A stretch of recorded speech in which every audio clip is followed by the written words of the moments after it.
Hi ಸ್ನೇಹಿತರೆ, ನಮಸ್ಕಾರ. ನಾನು ನಿಮ್ಮ ಶಿವರಾಜ. ಇವತ್ತಿನ ವಿಡಿಯೋದಲ್ಲಿ ರೇಷನ್ ಕಾರ್ಡ್ನ ಯಾವ ಥರ ಡೌನ್ಲೋಡ್ ಮಾಡ್ಕೊಳ್ಳೋದು ಅಂತೇಳಿ ತಿಳಿಸ್ಕೊಡ್ತೀನಿ ಸ್ನೇಹಿತರೆ. ಸೊ ನೀವು ಗೂಗಲಲ್ಲಿ ಬಂದುಬಿಟ್ಟು ಆಹಾರ ಅಂಥೇಳಿ ಸರ್ಚ್ ಮಾಡಬೇಕಾಗತ್ತೆ ಸ್ನೇಹಿತರೆ. ಓಕೆನಾ? ಆಹಾರ ಅಂಥೇಳಿ ಸರ್ಚ್ ಮಾಡಿ ಕೊಟ್ಟರೆ ಇಲ್ಲಿ ನಿಮಗೆ ನೋಡ್ಬೋದು ಸ್ನೇಹಿತರೆ. ಮೊದಲೇ ಆಪ್ಷನ್ ಬರುತ್ತೆ Aadhaar department of food civil. ಅದನ್ನು ಕ್ಲಿಕ್ ಮಾಡಿರಿ ಸ್ನೇಹಿತರೆ. ಅದನ್ನು ಕ್ಲಿಕ್ ಮಾಡಿದ ನಂತರ ನಿಮಗೆ ಈ ಥರ ಆಹಾರ ವೆಬ್ಸೈಟ್ ಓಪನ್ ಆಗುತ್ತೆ ಸ್ನೇಹಿತರೆ. ಆಹಾರ ವೆಬ್ಸೈಟ್ ಓಪನ್ ಆದಾಗ ಇದು ಕ್ಲೋಸ್ ಮಾಡ್ಕೊಳ್ಳಿ ಸ್ನೇಹಿತರೆ. ಇಲ್ಲಿ ಈ ಸೇವೆಗಳು ಅಂತ ಕಾಣ್ತಾ ಇದೆಯಲ್ಲ, ಅದ್ರ ಮೇಲೆ ಕ್ಲಿಕ್ ಮಾಡಿ ಸ್ನೇಹಿತರೆ. ಓಕೆ, ಅದನ್ನು ಕ್ಲಿಕ್ ಮಾಡಿದ ನಂತರ ಇಲ್ಲಿ ಈ ಸ್ಥಿತಿ ಅಂತ ಇದೆಯಲ್ಲ, ಅದರ ಕೆಳಗಡೆ ತಿದ್ದುಪಡಿ ವಿನಂತಿ ಇರುತ್ತೆ, ಅದನ್ನು ಕ್ಲಿಕ್ ಮಾಡಿ ಸ್ನೇಹಿತರೆ. ಓಕೆ, ಅದನ್ನು ಕ್ಲಿಕ್ ಮಾಡಿ ಇಲ್ಲಿ ನಿಮಗೆ ಯಾವ ಡಿಸ್ಟಿಕ್ ಬೇಕೋ ಆ ಡಿಸ್ಟಿಕ್ನ ಸೆಲೆಕ್ಟ್ ಮಾಡ್ಕೊಳ್ಬೇಕಾಗತ್ತೆ. ಸೊ ಇವಾಗ ನಾವು ಬಳ್ಳಾರಿ ಡಿಸ್ಟಿಕ್ ಅಂತಿದೆಯಲ್ಲ, ಅದಕ್ಕೆ ಮಿಡಲಲ್ಲಿದೆ, ಅದನ್ನು ಕ್ಲಿಕ್ ಮಾಡ್ತಾ ಇದ್ದೀನಿ.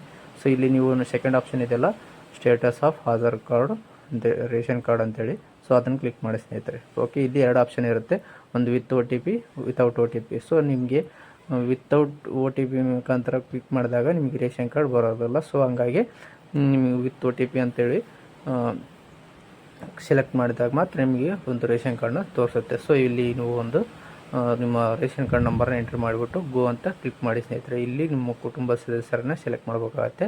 ಇದು ಯಾವುದಾದ್ರು ಅಂದರೆ ಆಧಾರ್ ಕಾರ್ಡಲ್ಲಿ ಮೊಬೈಲ್ ನಂಬರ್ ಲಿಂಕ್ ಆಗಿರುವಂಥ ಮೆಂಬರ್ನ ಸೆಲೆಕ್ಟ್ ಮಾಡ್ಕೋಬೇಕು. ಆಮೇಲೆ ಗೋ ಅಂತ ಕೊಟ್ಟಾಗ ಇಲ್ಲಿ ನಿಮಗೆ ಒಂದು ಪಾಪಪ್ ಮೆಸೇಜ್ ಬರುತ್ತೆ ಸ್ನೇಹಿತರೆ. ನೋಡ್ಬೋದು, ಲೋಡ್ ಆಗ್ತಾ ಇದೆ. ಓಕೆ, ಇಲ್ಲಿ ನೋಡ್ಬೋದು OTP has been send to your mobile number with registered in Aadhaar card ಅಂತ. ಸೊ ಅಂದರೆ ಆಧಾರ್ ಕಾರ್ಡ್ಗೆ ಮೊಬೈಲ್ ನಂಬರ್ ಲಿಂಕ್ ಆಗಿರುತ್ತಲ್ಲ ಸ್ನೇಹಿತರೆ, ಆ ನಂಬರಿಗೆ OTP ಬಂದಿರುತ್ತೆ. ಆ OTPನ ಎಂಟ್ರಿ ಮಾಡಬೇಕು. ನೆಕ್ಸ್ಟ್ ಇಲ್ಲಿ ಗೋ ಅಂತ ಕ್ಲಿಕ್ ಮಾಡಿ ಸ್ನೇಹಿತರೆ. ಗೋ ಅಂತ ಕ್ಲಿಕ್ ಮಾಡಿದ ಮೇಲೆ ಇಲ್ಲಿ ನಿಮಗೆ ತೋರಿಸುತ್ತೆ ಸ್ನೇಹಿತರೆ, ರೇಷನ್ ಕಾರ್ಡ್ ಆ್ಯಕ್ಟಿವೇಟ್ ಇದೆನೋ, ಎಲ್ಲ ನಂಬರ್ ಇದೆನೋ, ಆಮೇಲೆ ಆಧಾರ್ ಕಾರ್ಡ್ ಲಿಂಕ್ ಆಗಿದೆನೋ ಇಲ್ಲ, ಈ KYC ಸ್ಟೇಟಸ್ ಕೂಡ ಚೆಕ್ ಮಾಡ್ಕೊಳ್ಬೋದು. ಇಲ್ಲಿ ಸ್ಕ್ರಾಲ್ ಡೌನ್ ಮಾಡಿ ಕೆಳಗಡೆ ವ್ಯೂ ರೇಷನ್ ಕಾರ್ಡ್ ಡೀಟೇಲ್ಸ್ ಅಂತ ಇದೆಯಲ್ಲ, ಅದನ್ನ ಮೇಲೆ ಕ್ಲಿಕ್ ಮಾಡಿ ಸ್ನೇಹಿತರೆ. ಸೊ ಇಲ್ಲಿ ನೋಡ್ಬೋದು ನಿಮಗೆ ರೇಷನ್ ಕಾರ್ಡ್ ಸಿಕ್ತು ಸ್ನೇಹಿತರೆ. ಇಷ್ಟೇ ಸ್ನೇಹಿತರೆ, ರೇಷನ್ ಕಾರ್ಡ್ನ ಈ ಒಂದು ನಿಮ್ಮ ರೇಷನ್ ಕಾರ್ಡ್ನ ಸೇವ್ ಮಾಡೋದಕ್ಕೆ Ctrl+P ಕೊಟ್ಟಾಗ ಸೇವ್ ಆಪ್ಷನ್ ಬರುತ್ತೆ, ಮತ್ತು ಪ್ರಿಂಟ್ ಆಪ್ಷನ್ ಕೂಡ ಬರುತ್ತೆ. ಸೊ ನೀವು PDF ಅಲ್ಲಿ ಸೇವ್ ಮಾಡ್ಕೊಳ್ಬೋದು. ನೆಕ್ಸ್ಟ್ ನಾನು ವಿಡಿಯೋದಲ್ಲಿ ಸ್ಪೆಸಿಮೆನ್ ಕಾಪಿ ವಾಟರ್ ಮಾರ್ಕ್ನ ರಿಮೂವ್ ಮಾಡೋದು ಹೇಗೆ ಅಂತ ಹೇಳ್ಬಿಟ್ಟು ನೆಕ್ಸ್ಟ್ ವಿಡಿಯೋದಲ್ಲಿ ನಾನು ತಿಳಿಸ್ಕೊಡ್ತೀನಿ. ನನ್ನ ಚಾನಲ್ನ ಇನ್ನೂ ಯಾರು ಸಬ್ಸ್ಕ್ರೈಬ್ ಮಾಡಿಲ್ಲ, ಆದಷ್ಟು ಬೇಗ ಸಬ್ಸ್ಕ್ರೈಬ್ ಮಾಡಿ ಅಂತ ಹೇಳ್ತಾ, ಈ ವಿಡಿಯೋ ಕೂಡ ನಿಮ್ಮ ಸ್ನೇಹಿತರಿಗೂ ಕೂಡ ಶೇರ್ ಮಾಡಿ ಅಂತ ಹೇಳ್ತಾ ನಿಮ್ಮಲ್ಲಿ ಕೇಳ್ಕೊಳ್ತೀನಿ. ಥ್ಯಾಂಕ್ ಯು ಸ್ನೇಹಿತರೆ, ಧನ್ಯವಾದಗಳು.